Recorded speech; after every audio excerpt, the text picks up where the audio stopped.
Sean আমাকে একটা কথা বলে যে ফারহানা, আমি জানি আমার মার দিক থেকে তুমি অনেক কষ্ট পাইছো বা অনেক কিছু শুনছো তুমি, কিন্তু আমি তোমাকে রিকোয়েস্ট করবো যে তুমি সবকিছু ভুলে যাও। আমার জীবনে তোমরা দুইটা নারী অনেক গুরুত্বপূর্ণ, এক হচ্ছে আমার মা, এক হচ্ছে তুমি। আমি কাউকে ছাড়া জীবনে ভালো থাকতে পারবো না। ভাইয়া, আমার নাম হচ্ছে ফারহানা, পড়াশোনা করেছি বিবিটি থেকে, আমি এমবিএ কমপ্লিট করেছি। আমি একটি প্রাইভেট ফাইন্যান্স কোম্পানিতে জব করছি। 2021-এ ফেসবুকের একটা গ্রুপের মাধ্যমে আমার যে ভালোবাসার মানুষটা, তার সাথে আমার তখন পরিচয় হয় ওখানে। পর ওখানে আমাদের টুকটাক চ্যাট হয় যে ও চিটাগংয়ে থাকে, আমি ঢাকায় থাকি। এরপরে হচ্ছে টুকটাক কথা বলার পরে এখন সে আমাকে বলতেছে যে আসলে চ্যাট করতে ভালো লাগছে না, আপনি যদি চান আমি একটু কল দিয়ে কথা বলতে চাই। তো আমিও তখন বললাম ওকে। ফোন করে খুব কথা বললো, অ্যান্ড তখন ও খুব ফান টান করলো আমার সাথে। তো এরকম কথা বলতে বলতে সে এক পর্যায়ে বলতেছে কি যে আমার বাসা থেকে তো আমার জন্য মেয়ে দেখতেছে। ও আমাকে বললো যে আপনার কি অবস্থা, মানে আপনি বিয়ে শাদী করবেন কিনা, মানে এরকম নর্মালি কথাবার্তা। তখন আমি ওকে বললাম যে হ্যাঁ, আমারও চিন্তা আছে যে 21-এর মধ্যেই বিয়েটা করা। তখন সে আমাকে বলে কি যে যদি আপনি চান আমি আপনাকে বিয়ে করতে পারি সরাসরি। হ্যাঁ, একদম ইনস্ট্যান্ট তখনই, মানে যেদিন আমাদের ফেসবুকে ফার্স্টে কথা হয় সেই দিনই। তারপরে আমার না খুব মজা লাগলো যে একটা মানুষকে আমি চিনি না জানি না, সেই মানুষটা আমাকে বলতেছে বিয়ে করতে চাই। ওই দিন ওখানে কথা বলে শেষ। পরের দিন হঠাৎ করে সে আমাকে বলতেছে কি যে আচ্ছা আপনার আম্মু কোথায়। আমি বললাম আম্মু তো আমার পাশে। তখন সে বলে কি আমি আপনাকে মেসেঞ্জারে একটা ভিডিও কল দিই, আপনার ভিডিও কল আসার কোনো দরকার নাই, আমার মা আপনার মায়ের সাথে কথা বলবে। অ্যান্ড আই ওয়াজ সারপ্রাইজ যে এত ফাস্ট কেন, মানে কালকে ফার্স্টে কথা বললাম, আজকে সেকেন্ডে সে আজকে কেন বলতেছে যে আমার আম্মুর সাথে কথা বলতে। তা আমার না খুব মজা লাগছে ব্যাপারটা। তা আমি তো আম্মুর সাথে খুব ফ্রি। তখন আমি আম্মুকে বললাম যে আম্মু একটা আন্টি তোমার সাথে কথা বলতে চায়, আমার একটু কথা বলে দেখো। সে যেহেতু চাচ্ছে কথা বলতে, তুমি কথা বলো। তো সে ভিডিও কল দেয়। আমি আর ভিডিও কলে না যেয়ে ডিরেক্ট আম্মুকে ফোনটা দিই। দেওয়ার পরে ও শুরুতে আম্মুকে বলে কি যে আন্টি আমি সিফাত, দেখেন আমার চেহারাটা আসলেই এরকম, আমি এই চেহারা নিয়ে আপনার মেয়েকে বিয়ে করতে চাই। আম্মু তো হাসে দিছে যে ছেলেটা, মানে শুরুতেই কেউ তো এইভাবে বলে না। এরকম বলার পর আম্মু তো হেসে দিচ্ছে। আম্মু বলে বাবা তুমি কে, ও তো তোমার কথা আমাকে বলে নাই। তখন ও বলতেছে আন্টি আমার কথাও বলে নাই, কারণ আমার সাথে গতকাল কি ওর মাত্র ফার্স্ট কথা হয়েছে, আমি এখন আমার মায়ের সাথে আপনার সাথে কথা বলা দিতে চাচ্ছি এরকম। তো ওর আম্মুর সাথে কথা বলে আমার আম্মু। তো তখন তিনি বলেন যে আচ্ছা ছেলে মেয়েরা নিজেরা কথা বলুক, বলার পরে হচ্ছে আমরা তখন ফ্যামিলিগতভাবে দেখবো। দুই আম্মার ডিসিশন। হ্যাঁ, দুই আম্মুর ডিসিশন। ওর বাবা ছিল না, ওর বাবা হচ্ছে 2019-এ মারা যান। তো ও কিন্তু একটাই ছেলে, ওরা এক ভাই এক বোন। তারপর ওর রিলেটিভদের সাইড থেকে বেশ কিছু পয়েন্ট উঠে আসে। একটা হচ্ছে আমার আব্বু আম্মু সেপারেটেড একদম ছোটবেলা থেকে। তো ওইটা ওনাদের কাছে একটা বড় ইস্যু হয়ে যায়। ঢাকা চিটাগং আরেকটা বড় ইস্যু হয়ে যায়, কারণ লং ডিস্টেন্স। এর মধ্যে যেটা ছিল আমি তখনও জব করতাম। তো তাদের কথা হচ্ছে একটা এডুকেটেড মেয়ে জব করছে, সে আমার ছেলেকে বিয়ে করে চিটাগং এসে কেন থাকবে, হতে পারে যে সে মানে ছেলেকে ঢাকায় নিয়ে যাচ্ছে, মানে এরকম থাকে না যে অনেক মানুষ তো অনেক ধরনের কথা বলে। তো ওগুলা থেকে অনেক ধরনের মানে নেগেটিভিটি গুলো আসতে থাকে। কিন্তু অ্যাট দ্য সেম টাইম আমার সাথে কিন্তু সিয়ানের কথা হচ্ছে, কিন্তু আমাদের ছিল যে যদি ফ্যামিলি মানে আমরা বিয়ে করব, প্রেম হবে না। দেন হচ্ছে মানে ওদের সাইড থেকে কারো একজনের থ্রুতে আমার ব্যাপারে খোঁজ খবর নেওয়ানো হয়। তো তাদের ভাষ্য মতে যাকে দিয়ে খোঁজ খবরটা নেওয়ায় সে অনেক ধরনের মিস ইনফরমেশন দিচ্ছে। যেহেতু বাবা ছিল না, আমার গার্ডিয়ান, লিগ্যাল গার্ডিয়ান ছিল আমার দুই ভাই, আমার আরেকটা ইমিডিয়েট বড় বোন আছে। আমাদের দুই বোনকে কিন্তু মেয়ের মতন বড় করছে আমার বড় ভাইয়া। তো আমার ভাইয়ার ছিল ট্রান্সপোর্ট বিজনেস, মানে আমাদের নিজেদের বাস আছে। তো তার কাছে ইনফরমেশন গেছে যে আমার ভাইয়া হচ্ছে বাসের হেল্পার, যেখানে আমার ভাইয়া হচ্ছে বাসের মালিক। এবং আমার ব্যাপারে ইনফরমেশন দেওয়া হয়েছে যে আমার অনেক ছেলেদের সাথে রিলেশন ছিল, আমার ক্যারেক্টার ভালো না, এই ধরনের কিছু কথা বলছে আর কি। তো ওকে যখন এই ধরনের কথা বলা হয়েছে, ওকে বলতেছিল যে তুমি এরকম একটা মেয়েকে কেন বিয়ে করবা, যে মেয়ের ক্যারেক্টার ভালো না, যে মেয়ের ফ্যামিলি ব্যাকগ্রাউন্ড ভালো না। আচ্ছা, বেসিক্যালি কোন পরিবার থেকে চাচ্ছিল না আপনার সাথে? হ্যাঁ, এক্স্যাক্টলি, পরিবার থেকেই চাচ্ছিল না যে আমার সাথে বিয়ে হোক। কিন্তু ওই সময়টা হয় কি, ও আসলে আমার কথার মায়ায় পড়ে গেছে। তারা অনেকভাবে ওকে বোঝানোর ট্রাই করছে যে আমরা আরো ভালো মেয়ে দেখবো, ওর সাথে তো তোমার প্রেমের সম্পর্ক না যে তোমার ওকেই বিয়ে করতে হবে, আমরা আরো সুন্দরী মেয়ে দেখবো, আরো ভালো ব্যাকগ্রাউন্ডের মেয়ে দেখবো, মানে এরকম। তখন ও আর কি ওদেরকে বলছে আচ্ছা দেখি কি হয়, মানে সে ওদেরকেও না করতেছে না। ওর ইচ্ছা ছিল যে ও আমার সাথে দেখা করবে, কথা বলবে, আমার ব্যাপারে খোঁজ খবর নিবে, এন্ড দেন ও একটা ডিসিশন জানাবে আর কি, এরকম। এরপর বিভিন্ন রং নাম্বার থেকে আমার মায়ের কাছে কল আসা শুরু হইলো, হ্যাঁ, যে সিয়ান ম্যারিড, ওর বাচ্চা আছে, তো আমি যেন এখানে বিয়ে না করি। আবার এরকম কল আসতো যে আম্মুকে বলতো আপনার মেয়েকে বলেন যে ওর লাইফ থেকে সরে যাইতে, না হলে কিন্তু অনেক খারাপ হবে, এই বিয়ে কোনোদিনই হবে না, এই বিয়ে। হ্যাঁ, খুব আমার মাকে লিটারেলি থ্রেট দেওয়া হচ্ছে যে আপনাদের তো ফ্যামিলি ভালো না, আপনারা তো নিম্ন ফ্যামিলির মানুষ, না হলে তো আপনার মেয়ের তো দরকার নাই যে এত দূরে বিয়ে করার বা এরকম ছেলেকে বিয়ে করার, হ্যান ত্যান এরকম কথা বলতেছে। ইভেন আমার মায়ের সাথে খুব মিসবিহেভ করতেছিল এই ব্যাপারগুলো নিয়ে। এগুলো চলতেছে। আমি যখন সিয়ানকে এগুলো বলতাম যে আমার বাসায় এরকম কল আসতেছে, ও তখন বিশ্বাস করতো না, কে করতেছে ও জানে না, কিন্তু ও শিওর ওর ফ্যামিলি ক্লোজ পার্সনদের মধ্যে কেউ এগুলো করতেছে না। তারপরে ও ঢাকায় আসবে বললো, আমিও বললাম ওকে। তো আমার অফিস তখন যমুনার ওইদিকে ছিল, যমুনা ফিউচার পার্কের ওখানে। খুব শান্তশিষ্টভাবে দাঁড়ায় আসছে, চুপ করে দাঁড়ায়, আমাকে পরে দেখে চিনে গেছে। তারপরে ওখানে দাঁড়ায় কি অবস্থা, কেমন আছো, কি করছো, এই ধরনের কথা বলে। তারপর আমরা রেস্টুরেন্টে বসি, দুজন একটু কথা টথা বলি। অ্যান্ড দেন ও আমাকে বলে কি যে চলেন আপনাকে বাসায় নামাই দিয়ে আসি। দেখে মানে যে যথেষ্ট ভালো মানুষ মনে হয়েছে আমার কাছে। আর আমার কাছে অলওয়েজ ওই টাকা পয়সা, তারপরে হচ্ছে চেহারা, এইসব থেকে আমি সবসময় চাইতাম একটা ব্যক্তিত্ববান পুরুষ আমার জীবনে আসুক। কারণ আমি যেহেতু ছোটবেলা থেকে ব্রোকেন ফ্যামিলিতে বড় হয়েছে ভাইয়া, আমি অলওয়েজ এক্সপেক্ট করতাম যে একটা পার্সোনালিটি সম্পন্ন একটা পুরুষ আমার জীবনে আসুক, যে আমার বাবার অভাবটা আমাকে পূরণ করে দিবে, অ্যান্ড হচ্ছে সে মানে একটা গার্ডিয়ান আসুক, অ্যান্ড একটা ভালো মানুষ আসুক আমার জীবনে। তারপরে সে আমাকে এলাকায় নামায় দিলে, এবং যখন ও আমাকে নামায় দেয় তখন আমাকে একটা কথা বলে যে ফারহানা, আমি এতদিন কনফিউজ ছিলাম কি করব না করব, মানে তোমার ব্যাপারে আমি আসলে কনফিউজ ছিলাম, কিন্তু আজকে আমার মাথা পুরো ক্লিয়ার। আমি আসলে যদি বিয়ে করি আমি তোমাকেই করব, তোমার মতন অন্য কেউ হইলে হবে না, আমার তোমাকেই লাগবে। তারপরে আমি ওখান থেকে বাসায় চলে যাই। তারপরের দিন সে হঠাৎ করে আমাকে বলে কি, আমি তোমার বাসার নিচে আসি, আমি তোমার বাসায় তোমার ভাইয়ের সাথে কথা বলবো। হঠাৎ, আমাকে কিন্তু জানায়ও নাই। তখন ভাইয়া বলে আচ্ছা আসতে বলো। পরে ও উপরে আসলো, ঘরে ঢুকি আমার ভাইয়ার হাত, মানে দুইটা হাত দিয়ে জোর করে ধরে ভাইয়াকে বলতেছে যে ভাইয়া আমি এখন একটা বেয়াদবি করবো, আপনি কিছু মনে করেন না, আমি আপনার ছোট বোনকে বিয়ে করতে চাই। একদম ও খুব ছোট মানুষের মতন কথা বলতো, এবং কোনো রাগ ঢাক রাখতো না, স্ট্রেট ফরওয়ার্ড কথা, যে আমি আপনার ছোট বোনকে বিয়ে করতে চাই। তখন আমার ভাইয়া বলে কি যে তোমার তো ফ্যামিলি আছে না, বল কি হ্যাঁ, বলে কি তুমি তোমার ফ্যামিলিকে নিয়ে আসো, আমরা তখন কথা বলবো। তখন ও বললো জি ভাইয়া আমি আমার ফ্যামিলিকে আনবো, আমাকে একটু 2-3টা মাস সময় দেন, কিন্তু আপনারা ওকে অন্য কোথাও বিয়ে দিয়েন না। মানে ও ভয় পাচ্ছিল আমার না আবার বিয়ে হয়ে যায়, যেহেতু অনেক ঘটনা হ্যাঁ ঘটে যাচ্ছে, যদি ওর কাছে না দেয়। তখন ভাইয়া বললো আচ্ছা আমরা এটা দেখবো, তুমি এখন চলে যাও, তোমার ফ্যামিলিকে নিয়ে আইসো। চিটাগং ব্যাক করার পরে সে হচ্ছে ওর মাকে বলে যে তোমরা যে ধরনের ইনফরমেশনগুলো আমাকে দিছো, আমি তো ওর বাসায়ও গেছিলাম, ওর অফিসেও গেছিলাম, সবগুলো মিথ্যা ইনফরমেশন। কারণ একটা বাসের হেল্পারের বাসা তো এরকম থাকে না, আর একটা বাসের হেল্পার কখনো তার 2 বোনকে প্রাইভেট ইউনিভার্সিটিতে পড়াশোনাও করাতে পারে না। ওর ফ্যামিলি ব্যাকগ্রাউন্ড আমি দেখে আসছি, ওর ফ্যামিলির মানুষজন যথেষ্ট পোলাইট, যথেষ্ট ভদ্র, আর ও অনেক ভালো, আমি ওকেই বিয়ে করব। তো ওই দিক থেকে ওদের আত্মীয় স্বজন অনেকে বুঝাইছে যে না, এই দিক থেকে যেহেতু শুরুতেই এত বাধা আসতেছে, এই মেয়েকে বিয়ে করায়ও না, এই মেয়েকে আইনো না, এই মেয়ে ভালো হবে না। ও তারপর অনেক চেষ্টা করে, দেখা যাচ্ছে একটা সময় আমার শাশুড়ির হয়তো একটু জেদ ছিল যে না আমি বিয়ে করাবো না, তুমি কেন করতে চাচ্ছ, আমি করাবো না, এখানে আমি বিয়ে করাবো না। কিন্তু ওর জেদ হচ্ছে ও এখানেই বিয়ে করাবে। দুজনের মধ্যে একটা ক্লাস চলতেছিল আমার শাশুড়ি আমার হাজব্যান্ডের মধ্যে, যে একজন করাবে না একজন করবে। এর মধ্যে ও বেশ কিছু ট্যাকটিস খাটা। ও একবার করলো কি 3-4 দিন না খেয়েছিল, না খেয়ে থেকে পড়ে গেছে। এরকম করতে করতে একটা সময় ও গিয়ে আমার শাশুড়ির ওখানে যে একবার সে কান্নাকাটি করে দিছিল যে মা একটু দেখো তোমরা ওকে একবার দেখো, যদি ভালো না লাগে তোমরা মানা করে দিও।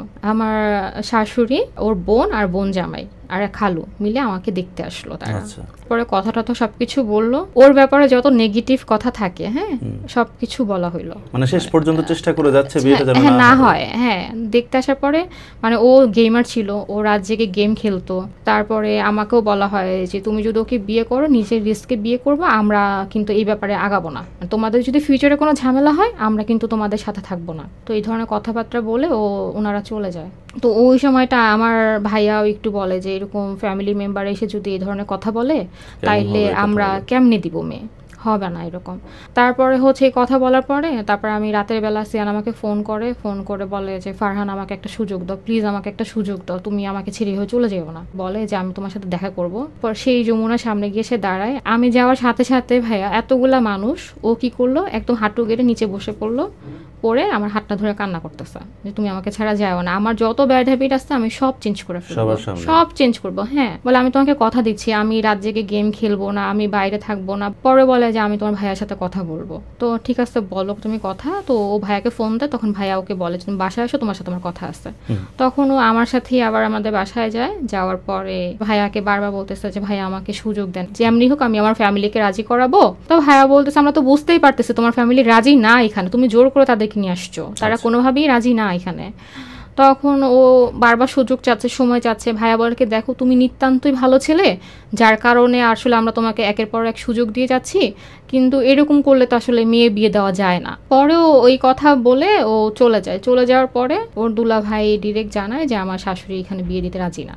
তখন ও বাসায় যায়। বাসায় যাওয়ার পরে আমার শাশুড়ির সাথে রাগারাগি করে কাউকে কিছু না বলে ও চলে গেছে। পরের দিন সকালে আমি যখন অফিসে যাই, ওর একটা খুব ক্লোজ ফ্রেন্ড ছিল, তো সেই ক্লোজ ফ্রেন্ড আমাকে বলতেছে যে আপু আপনার সাথে সিয়ানের কোনো যোগাযোগ হয়েছে কিনা। তাকে বলে যে না ভাই, আমার সাথে ওর সাথে কোনো কথা হয় না। বলতেছে যে ও হচ্ছে বাসায় যেয়ে মনে হয় অনেক রাগারাগি করে ও ব্যাগ নিয়ে চলে গেছে, ওকে আর পাওয়া যাচ্ছে না। মানে বাসা থেকে বের হয়ে গেছে? হ্যাঁ, ও এখান থেকে না বলে চলে গেছে। কোথায় গেছে কেউ জানে না, কারো ফোন টোনও ধরতেছে না, কিছু না। আপনি ওকে একটা কল দেন। সাথে সাথে এটা শুনে আমি ওকে ফোনে কল দিলাম। আমি ভাবছিলাম যে হয়তো ধরবে না, যেহেতু কারো ফোনই ধরতেছে না। কিন্তু আমি ফোন দেওয়ার সাথে সাথে সে ফোনটা ধরে কান্না, ফারহান আমাকে ছাড়া। ওর একটাই কথা, ফারহান আমাকে ছাড়া যাও না, আমাকে ছাড়া যাও না, আমি তোমাকে ছাড়া বাঁচবো না। তখন আমি ওকে বলি যে আচ্ছা ঠিক আছে, আমি শেষ পর্যন্ত তোমার সাথে থাকবো, কিন্তু যদি কিছুই না হয় তুমি কখনো আমাকে ব্লেম দিও না বা আমার উপরে কোনো অভিযোগ রেখো না, কিন্তু আমি দেখবো যে কি হয়। এরপরে ও বাসায় চলে যায়। বাসায় যাওয়ার পরে অনেকভাবে বোঝানোর চেষ্টা করে, অনেক রিকোয়েস্ট করে, তারপর বলে যে মা এটাই আমার শেষ আবদার, আমি তোমার কাছে আর কোনোদিন কিছু চাইবো না, আমি শুধু ওকে বিয়ে করতে চাই, আমি তোমার কাছে কিছুই চাইবো না। তারপরে যখন উনিও দেখে যে ছেলেকে কোনোভাবেই আসলে ফেরানো সম্ভব হচ্ছে না, তারপরে আরো রিলেটিভরাও বলতেছে, সবাই বলতেছে যে আচ্ছা ঠিক আছে, চাচ্ছে যখন জোড়া তো আল্লাহ লিখে পাঠায়, তাহলে ভাবি দিয়ে দেন বিয়ে। এরকম করতে করতে তারপরও 1-1.5 মাস চলে গেছে। টোটাল কতদিন এইসব করতে করতে কতদিন পার হয়েছে? প্রায় 6.5 থেকে 7 মাস চলে গেছে এরকম ঝামেলা। তো একতরফাই ফাইট করছে, মানে একাই ফাইট করছে। কারণ আমি যেহেতু অত বেশি ইমোশনালি অ্যাটাচমেন্ট ছিল না ওর সাথে, আমার কাছে হইলে হবে, না হইলে নেই। তো এরপরে হচ্ছে যখন ও রাজি করালো, হ্যাঁ রাজি করানোর পরে অক্টোবরের 8 তারিখ 2021-এ তার সেকেন্ড টাইম আবার আমাকে দেখতে আসলো। তারপরে আসলো, কথা টথা বলে ফিক্সড করে ফেললো যে নেক্সট ফ্রাইডেতেই বিয়ে। এরপরে আমি না খুব ভয় পাইতাম যে যেহেতু ফ্যামিলিটা শুরু থেকে আমাকে এত অপছন্দ করে, মানে ওনার সাথে আমার বন্ডিং কেমন হবে, হ্যাঁ খুব ভয় লাগতো। আমি আমার কলিগদের সাথে মাঝে মাঝে মজা করে বলতাম কি, আমি এটা রিনা খানের মতো শাশুড়ি পাবো।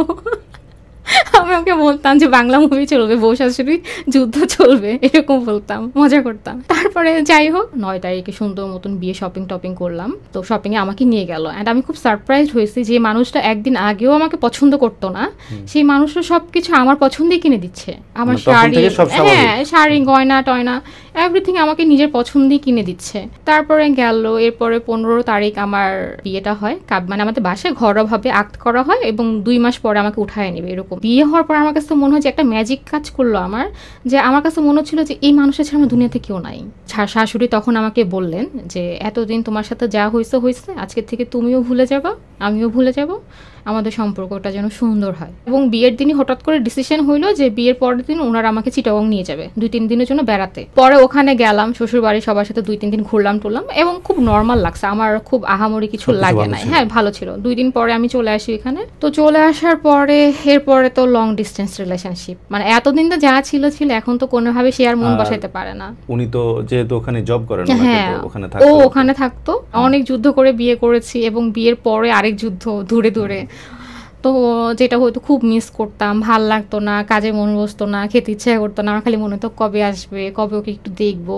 মানে ওই সময়টা আমি কেন জানি ওর প্রতি অনেক বেশি ক্রেজি হয়ে গেলাম, যে আমার মানে ওর সাথে থাকতেই আমার খুব ভালো লাগতো। ও 2 সপ্তাহ পর পর আসতো ঢাকায় একদিনের জন্য, কারণ পোর্টে তো ছুটি হয় না। তো দেখা যেত 2-3 সপ্তাহ পর পর আসতো। ও তখন বলতো যে ফারহানা আমার ভাল লাগে না। পরে আমাদের জানুয়ারি-ফেব্রুয়ারির দিকে, 22 জানুয়ারি-ফেব্রুয়ারির দিকে আমাকে উঠায় নেওয়ার কথা ছিল, কিন্তু পরবর্তীতে আমরা ডিসাইড করেছি যেহেতু ও একটু পাগলামি করছে, ওরও ভাল লাগছে না, ও রিস্ক নিয়ে একদিনের জন্য চলে আসে, মানে একটুখানি দেখার জন্য আমাকে, মানে ওর এই পাগলামিগুলোর জন্যই অ্যাকচুয়ালি আমি ওকে আরো বিয়ে করার মতো সাহস নিয়েছিলাম। তো এরকম দেখে পরে আমি আমার মাকে বলি যে আম্মু জানুয়ারি-ফেব্রুয়ারিতে নেওয়ার দরকার নেই, একটু ট্রাই করো যে ডিসেম্বরের মধ্যে আমাকে উঠায় দেওয়ার। মানে আমি নিজের থেকে বলছি আমার মাকে। আমার মা বলে যে এই প্রথম কোনো মেয়েকে দেখতেছে যে শ্বশুরবাড়ি যাওয়ার এত তাড়া তার। তারপরে আমার ফ্যামিলিগতভাবে আমাদের আনুষ্ঠানিকতা শুরু করে দিল, বিয়ের প্রোগ্রাম সবকিছু শুরু করে দিল। শেষে কি সিদ্ধান্ত হলো ডিসেম্বরে? হ্যাঁ ডিসেম্বরের 24 তারিখে আমাকে উঠায় দেওয়া হবে। আচ্ছা, তারপর তখন একটু ভয় পাইতাম যে এই মানুষগুলো কেমন না কেমন হবে, আমি তাদের সাথে আমার অ্যাডজাস্ট করতে পারবো কি না, বা কিরকম কি হয়। তো এর মাঝখানে একটা কথা না বললেই না, যেদিন আমার বিয়ে হয় বিয়ের দিন রাতে সিয়ান আমাকে একটা কথা বলে যে ফারহানা, আমি জানি আমার মার দিক থেকে তুমি অনেক কষ্ট পাইছো বা অনেক কিছু শুনছো তুমি, কিন্তু আমি তোমাকে রিকোয়েস্ট করবো যে তুমি সব কিছু ভুলে যাও। আমার জীবনে তোমরা দুইটা নারী অনেক গুরুত্বপূর্ণ, এক হচ্ছে আমার মা, এক হচ্ছে তুমি। আমি কাউকে ছাড়া জীবনে ভালো থাকতে পারবো না। তোমাদের মধ্যে যদি সুসম্পর্ক না থাকে তখন আমার তখন মরে যেতে ইচ্ছা করবে, আমার তখন বাঁচতে ইচ্ছা করবে না এরকম। তখন আমি ওকে ওয়াদা করি আমি যেভাবেই হোক আমি তোমার মায়ের প্রিয় বউ হয়ে উঠবো। তখন হচ্ছে ও আমাকে বলে যে তুমি যদি আমার মায়ের মন একবার জয় করতে পারো দেখবা যে আমার মা আমার থেকে তোমাকে বেশি ভালোবাসবে। তারপর আমাকে উঠায় নিয়ে যাওয়ার পরে আমার তখন একটাই টেন্ডেন্সি যে আমি কিভাবে আমার শাশুড়ির মন জয় করবো। তো সারাক্ষণ আমি তার সাথে সাথে থাকতাম, তার সাথে গল্প করতাম এরকম। এবং আমি দেখলাম বিয়ের পরে দেখলাম যে মানুষটা অনেকটাই অন্যরকম, আগের মতো না। সে আমাকে অনেক আদর করছে, ভালোবাসছে এরকম। পরে আমরা রাঙামাটি একটা ট্যুর দিয়ে আসি। হ্যাঁ, আর আমার খুব সুন্দর একটা জীবন ছিল, যে মানে মানুষের স্বপ্নের যেরকম থাকে না সেরকম, যে ও প্রতিদিন আমাকে ঘুরতে নিয়ে যাচ্ছে। ও প্রতিদিন, ও কখনো খালি হাতে আমার জন্য আসতো না, পকেট ভর্তি করে চকলেট এটা ওইটা প্রত্যেক দিন নিয়ে আসতো। পরে আমি খুব সিভিয়ার অসুস্থ হয়ে যাই। তখন হচ্ছে আমার জ্বর 102 থেকে 103 থাকতো, আর সারাদিন শুধু আমার বমি হতো। আমার শাশুড়ি আমাকে বললো কি তোমাকে ওয়াশরুমে যে বমি করতে হবে না, সে আমাকে একটা গামলার মতো একটা কিছু দিয়ে গেল, বললো যে তুমি এখানে বমি করো, আমি পরিষ্কার করে দিব। এরপর আমি দেখলাম এই মানুষটা আমাকে মায়ের মতন ভালোবাসতেছে, আমাকে মুখে তুলে খাওয়াচ্ছে। শাশুড়ি মা সে হচ্ছে আমাকে নিয়ে 2-3টা হসপিটালে দৌড়াদৌড়ি করলো, আমার হাজবেন্ডও। তারপরে আমাকে এসে বলে যে ফারহানা, তুমি মারা গেলে আমি হয়তো কোনোদিন বিয়ে করবো না, কারণ আমি হয়তো বাঁচবই না, কিন্তু আমি যদি মারা যাই তুমি বিয়ে করে সুন্দর একটা সংসার করো। আর প্রায় ও একটা কথা বলতো যে দেব তোমার আগে আমি মারা যাব, আমি তোমার বিচ্ছেদ নিতে পারবো না, আমি তোমার আগে আমি মারা যাব। এটা আমি, ও নাকি নামাজ পড়ে এটাই দোয়া করতো যে মানে আমার আগে যেন আল্লাহকে নিয়ে যায়। তারপরে তখন আমি যখন একটু সুস্থ হওয়া শুরু করলাম, একদিন ও এসে আমাকে হাতটা ধরে বসালো, কপালে চুমু টুমু দিয়ে আদর করে বললো যে ফারহানা গেটটা আটকাও, আমি চলে যাচ্ছি। তারপরে হচ্ছে ও যখন চলে গেল, ও চলে যাওয়ার পরে না আমি তখন শুয়েছিলাম, কিন্তু হঠাৎ করে বিকেলে বা সন্ধ্যার থেকে আমার ভিতরে একটা অস্থিরতা কাজ করতেছে, ভাল লাগতেছে না কি করবো। এরপর আমি একটু শুয়েছিলাম, তারপর আমার হঠাৎ করে না মাথায় কেমন জানি খুব কবর ওয়ার্ডটা খুব ভাসতেছে। কেন ভাসতেছে আমি জানি না, খুব হাসতেছে। এরপর ভাই আমি ওই যে হুমায়ুন আহমেদের জিন্দা কবর নাটকটা আছে না, বসে ওটাও দেখলাম। দেখার পরে আঙ্কেল ফোন দিলেন, উনিও কোর্টে জব করতেন। ফোন দিয়ে আমার শাশুড়িকে বললেন জিয়ানের একটা অ্যাক্সিডেন্ট হয়েছে, ওকে হসপিটালে নেওয়া হচ্ছে, তোমরা যাও। এই কথা বলার পরে আমার শাশুড়ি জোর একটা চিৎকার দিয়ে নিচে বসে পড়ছে। তো বসে পড়ার পরে আমি আম্মুকে বলতেছি কি যে আম্মু কি হয়েছে, বলে কি জিয়ান একটা অ্যাক্সিডেন্ট করছে। তখন আমি বলতেছি যে না আম্মু, ওর কিছু হয় নাই, আপনি এগুলো কিছু হয় না, চলেন আমরা যাই। একটু আগেও যে মানুষটা আমি সোজা হয়ে দাঁড়াইতে পারতেছি না, হাঁটতে পারি না, আমার মেরুদণ্ডে এত ব্যথা, সেই মানুষ আমি ঠান্ডার মধ্যে আমি খালি পায়ে দৌড়াচ্ছি। আমার পিছনে আমার শাশুড়িও আছে। এন্ড আমি আল্লাহকে শুধু মনে মনে বলতেছি যে আল্লাহ তুমি আমাকে জীবনে অনেক কষ্ট দিয়েছো, আমি কিছু বলি নাই, কিন্তু আমাকে এত অল্প দিনে স্বামী সোহাগী করো না, আমার হাজবেন্ডকে তুমি বাঁচায় রাখো। এরকম একটা খালি, আমার তো জানে ও অ্যাক্সিডেন্ট হয়েছে, কি হয়েছে কিচ্ছু বলে নাই, কিন্তু আমার মনে মনে এটা আসতেছে যে ও বেঁচে আছে, এরকম ও আমাকে দেখতে চাচ্ছে। মানে আমি এটাই বলতেছি আমার শাশুড়িকেও যে ও বেঁচে আছে, ও আমাকে দেখতে চাচ্ছে, এরকম একটা। তারপর আমি ওখানে যাই, যাওয়ার পর দেখি ও ইমার্জেন্সিতে শুয়ে আছে, ওর গায়ে কোনো কাটাছেঁড়া দাগ নাই, কোনো রক্ত নেই, কিছু নেই, ওর মুখটা একটু খোলা। ওর কলিগ যারা ছিল সবাই আসছে, আসার পরে সবাই আমাকে বলতেছে যে ভাবি কিছু হয় নাই। আমি বলছি ওর কি হয়েছে, বল কিছু হয় নাই, ওকে ডক্টর দেখতেছে, আপনি কিছু বললেন না। মানে বলতেছে ও বেঁচে আছে। আমি তো কি হয়েছে, বলে কি ও বেঁচে আছে, ওর কিছু হয় নাই, আপনি টেনশন করেন না, কিছুই হয় নাই। তো ওই কথা বলাতে আমি তো জানি ও বেঁচে, কিন্তু আমার কিছু একটা হয়, আমি তখন সেন্সলেস হয়ে পড়ে যাই। যখন আমার জ্ঞান ফিরে তখন আমার নাকের ভিতরে পাইপটাই ঢোকানো, আমি একটা কেবিনে শুয়ে আছি। তো আমাকে ডক্টর দেখতেছে। তো দেখার পরে আমার যখন একটু সেন্স আসছে, তখন পাশ থেকে একটা নার্স, ফুফাতো ননার্স যিনি, ফুপুরা যারা আসছে তাদেরকে বলতেছে যে উনি তো নাই, ওনাকে যখন আনছে তখনই তো উনি মারা গেছে, উনি তো অন স্পট ডেড, উনি নাই। তো এই কথা যখন আমাকে কানে বলে তখন আমি সহ্য করতে পারতেছি না। আমার তখন হাত পা কাঁপে, এত ঠান্ডার মধ্যে আমি তখন ওখানে ওয়াশরুমে যেয়ে গায়ের উপর ঠান্ডা পানি ঢালি, যে আমার শরীর থেকে মানে হচ্ছে আগুন জ্বলতেছে, এরকম আমার কাছে ফিল হয়। একটু ঠান্ডা পানি ঢালতেছিলাম আমার মাথার মধ্যে, যা ভালো লাগতেছে না। এরপর আমি রুম থেকে বের হয়ে যাই, আমি ওকে একটু দেখবো, আমার কাছে মনে হচ্ছে বেঁচে আসছে, আমি গেলেই ওর নিঃশ্বাস ফিরে আসবে। তখন আমি দৌড়ে যাই, ওই ইমার্জেন্সিতে দৌড়ে যখন যাই তখন অনেকগুলো মহিলা থাকে, ওনারা আমাকে দেখতে দেয় না, ওনারা সবাই মিলে 20-25 জন মিলে আমাকে ধরে রাখছে, আমাকে দেখতে দেয় না, বলে কি না যাওয়া যাবে না, ও বেঁচে। আমি বলছি ও কি বেঁচে আসছে, বল কি হ্যাঁ ও বেঁচে আসছে। তো ততক্ষণে আমি দেখি যে হসপিটালে প্রায় 2-3 হাজার মানুষ চলে আসছে, পুরা হসপিটালে মানুষ গিজ। ও তো কলোনির সবার আদরের ভাইয়া, বললাম না, তো অনেক ভালো মানুষ। তো দারোয়ান থেকে শুরু করে রিক্সাওয়ালারা পর্যন্ত ওকে চিনে, ওখানকার স্থানীয়, ওখানে সবাই ওকে জন্ম নিতে দেখছে, বড় হইতে দেখছে, তো ওকে সবাই চিনে। তো এরপরে হচ্ছে আমাকে তো দেখতে দেয় না, দরজা আটকে, ইমার্জেন্সি দরজা আটকাই দিছে। যখন আমাকে বলে যে ও বেঁচে আছে, তখন আমি বলবো যদি বেঁচে থাকে ওকে এখানে কেন রাখছে, ওকে চিটাগং মেডিকেলে কেন পাঠাচ্ছে না, এখানে তো ট্রিটমেন্ট হবে না, ওকে দেয় না কেন। ও ততক্ষণ সবাই জেনে গেছে। আমার মা আমাকে কল দেয়, তখন বড় ভাই আমুর থেকে আমার ফোনটা নেয়, নিয়ে বলে কি যে ও কই। আমি বলছি ভাইয়া ওকে শোয়ায় রাখছে, ওকে সাদা কাপড় দিয়ে ঢেকে রাখছে। তখন আমার ভাইয়া ওখান থেকে বলে কি ইন্নালিল্লাহ পড়ে। তো আমি এটা বলি কি ও তো মারা যায় না, ওকে খালি মানে আমার তখন আসে না যে ও ওকে সাদা কাপড় রাখছে মানে ও মারা গেছে। না বলি ইন্নালিল্লাহ বলতেছে কেন, ও তো বেঁচে আছে। আম্মু ওখান থেকে ফোনে চিৎকার চেঁচামেচি করতেছিল, কান্না করতেছিল, কারণ কেউ মানতে পারতেছিল না যে আমি 3.5 মাসের মাথায় বিধবা হয়ে যাব। পরে একদম রাতে 2টা বাজে একদম শেষ বিদায় দেওয়ার মতো রেডি করে ওকে আনে। অ্যাম্বুলেন্স থেকে ওকে আর নামায় না, যেহেতু একটু হেলদি আর অনেক লম্বা, ওকে না রাতের বেলা নামায় না। আমি সবাইকে বলছি ওকে একটু নামান, ওকে একটু নামান। এই শীতের মধ্যে এরকম একটা বরফের মধ্যে রাখছেন, আমার জানটার কষ্ট হইতেছে, তো ওকে না নামায় না। তো আমি কি করব, আমি তখন গিয়ে কথা বলি, একটু তাকাও টুটু আমার সাথে কথা বলো, তো ও তার কথা বলে না। তারপর সারা রাত ওভাবেই গেল। ওকে দাফন দিয়ে আসার পরে আমার খাওয়া দাওয়া কথা সব বন্ধ হয়ে গেছে, আমি কিছুই করতে পারি না। আমার শাশুড়ি আমাকে অনেকটা মানে তখনও ওনার যে ছেলে হারাই গেছে, ওনার ছেলে যে চলে গেছে, উনি ওই শোক বাদ দিয়ে উনি বলতেছে যে চলে গেছে গেছে, যে এটা বেঁচে আছে আমার তো ওরে বাঁচাইতে হবে। সে তখন, আমি তখন অসুস্থ, উনি তখনও আমাকে মানে এমন ভাবে টেক কেয়ার করতেছে, খাওয়ানোর চেষ্টা করতেছে, কিন্তু আমি কিচ্ছু খাই নাই, খাইতেই পারতাম না। আর আমার শুধু হ্যালুসিনেশন হইতো, আমি শুধু ফারহানা ফারহানা ডাক শুনতাম ঘরের মধ্যে। আর আমার কাছে মনে হইতো যে ও আসতেছে, আমার দিকে তাকায় হাসতেছে, এরকম একটা ব্যাপার, যে ও হাসি দিচ্ছে আমাকে দেখে দেখে। মাসের পর মাস আমি শুধু রাতে সারা রাত জেগে থাকতাম, সিলিং এর দিকে তাকায় থাকতাম। তখন আল্লাহর কাছে শুধু ধৈর্য চাইতাম। তো ওই সময়টা আমার শাশুড়ি মায়ের যথেষ্ট সাপোর্ট ছিল, উনি না থাকলে আজকে ফারহানা হয়তো আমি বেঁচেই থাকতাম না।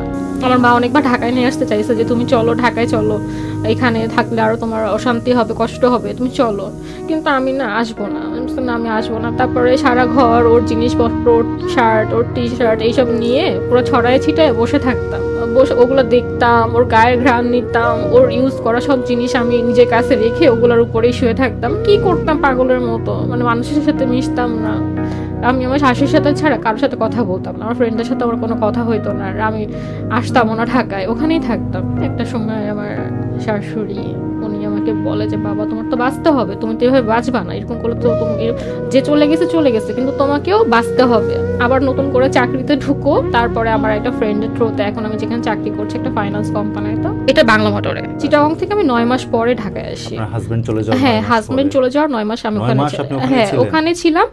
এন্ড আমি ওখানে অনেক ভালোই ছিলাম। আমাকে বললাম না, আমার শাশুড়ি মা যেভাবে টেক কেয়ার করেছে, আমার মা মানে আম্মু তো, মা তো ভালোবাসবে, মা তো জন্ম দেয়, সে তো ভালোবাসবে, কিন্তু জন্ম না দিয়েও কিন্তু মা হওয়া যায়, সেটা আমি আমার শাশুড়িকে দেখেই বুঝছি। ইভেন আমি গেলে ভাইয়া, ওনার ছেলে আমাকে যে যত্নটা করতো, এখন উনি সেম যত্নটাই আমাকে করে। আমার তো 3.5 বছর আমি বহুবার গেছি, মানে আমি তো ঈদ ওখানেই করি, রোজার ঈদ আমি ওখানেই করেছি। হ্যাঁ নিয়মিত আমি রোজার ঈদটা চিটাগং করি, কোরবানিটা ঢাকায় করি, কারণ আমার আম্মা মন খারাপ করে।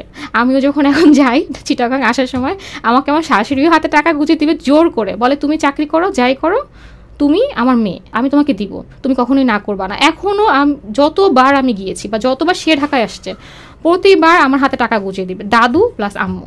এখনো যখন ফোনে কথা বলি, আমরা তো প্রায় দিনই আমরা ভিডিও কলে কথা বলি, সারাদিন অফিসে কি হলো না হলে এসে আম্মুকে বলা হয়, জানানো হয়।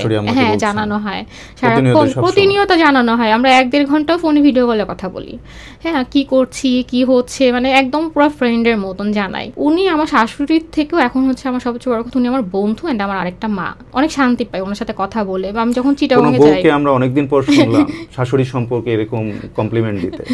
আপনারা বারবার শুনছেন যাকে উনি আম্মু বলছেন, এটা কিন্তু উনার নিজের আম্মু না, উনি শাশুড়ি। আমি শাশুড়ি, এটা বারবার আপনারা একটু বুঝে দেখবেন। প্রোগ্রাম থেকে আপনার শাশুড়ি আম্মাকে স্যালুট জানায়। আমরা কি একটু শাশুড়ি মার সাথে কথা বলতে পারবো? হ্যাঁ ভাই অবশ্যই শাশুড়ি মার সাথে কথা বলতে পারবেন। হ্যাঁ আম্মু। খালাম্মা আসসালামু আলাইকুম। জি ওয়ালাইকুম আসসালাম। এত বেশি অবাক হচ্ছে আজকাল আমাদের সমাজে যা দেখি আমরা, যা দেখে অভ্যস্ত।